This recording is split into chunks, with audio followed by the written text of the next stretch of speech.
Hello everyone, আজিৰ ভিডিঅ'টোত মানে মোৰ বহুত ভিউজ আহিব বুলি মই গম পাইছো কিয়নো আজিৰ ভিডিঅ'টো বহুত বেছি স্পেশাল হ'বলৈ গৈ আছে আজিৰ ভিডিঅ'টোত মই এটা ঘৰতে তেল প্ৰস্তুত কৰিম আৰু যেটো তেলৰ পৰা আপুনি বহুত বেছি বেনিফিটস পাব আপোনাৰ চুলিৰ কাৰণে আৰু তাৰ লাইভ ৰিজাল্ট আজি মই আপোনালোকক দেখাম গতিকে ভিডিঅ'টো স্কিপ নকৰাকৈ চাই থাকক শেষলৈকে আৰু ফাইনালি তেল বনাবৰ কাৰণে মোৰ গোটেইকেইটা বস্তু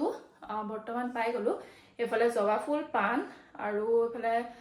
মেথি গুটি লগতে কলা জিৰা কাল জিৰা তাৰিব এটা নাৰিকল তেলৰ বটল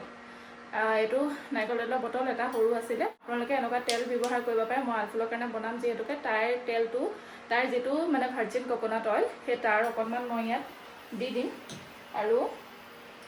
কি কৰো কি নকৰো এটা দেখাই আছো আপোনালোকক আৰু এফালে এয়া মই তেলখিনি ইয়াতে ঢালি ললো তাৰ পাছতে মই ইয়াত গোটেইকেইটা বস্তু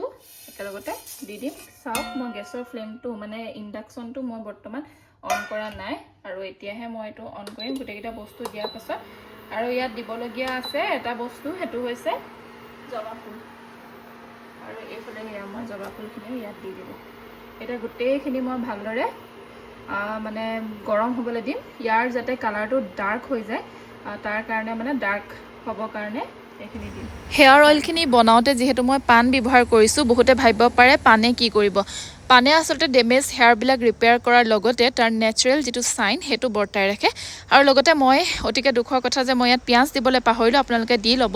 পিয়াজত এন্টিবেক্টেৰিয়েল প্ৰপাৰ্টিজ বহুত বেছি পৰিমাণে থাকে যাৰ ফলত আমাৰ স্কাল্পখন হেলদি হৈ থাকে লগতে ইনফেকচনৰ পৰা দূৰত থাকে আৰু লগতে পিয়াজে ডেন্ড্ৰফৰ সমস্যা দূৰ কৰে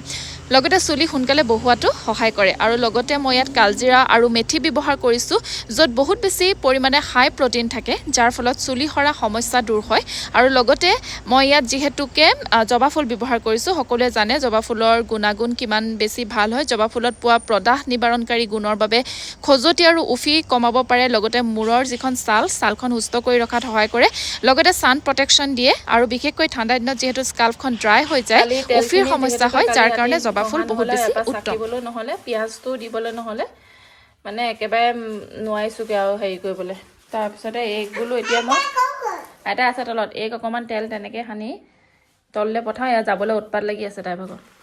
তাৰ পিছতে মই হানিম পিছত আনিলো আনি মেলি আপোনালোকক যেহেতু ভিডিওটো আৰম্ভণিতে কৈছিলো মই আপোনালোকক লাইভ ৰিজাল্ট দেখাম বুলি এফালে চাওক আপোনালোকে নিজে চাই লওক মই প্ৰথমতে চুলিখিনি কেনেকুৱা ড্যামেজ হৈ আছিল আৰু এতিয়া চাওক কিমান বেছি সাইন আহি গৈছে আৰু এই তেলটো মই 2013-14 চন মানৰ পৰা নিজে বনাই মানে বনাইছিলো আৰু তেতিয়াৰ পৰা মই এটো চুলিত ব্যৱহাৰ কৰি আহিছো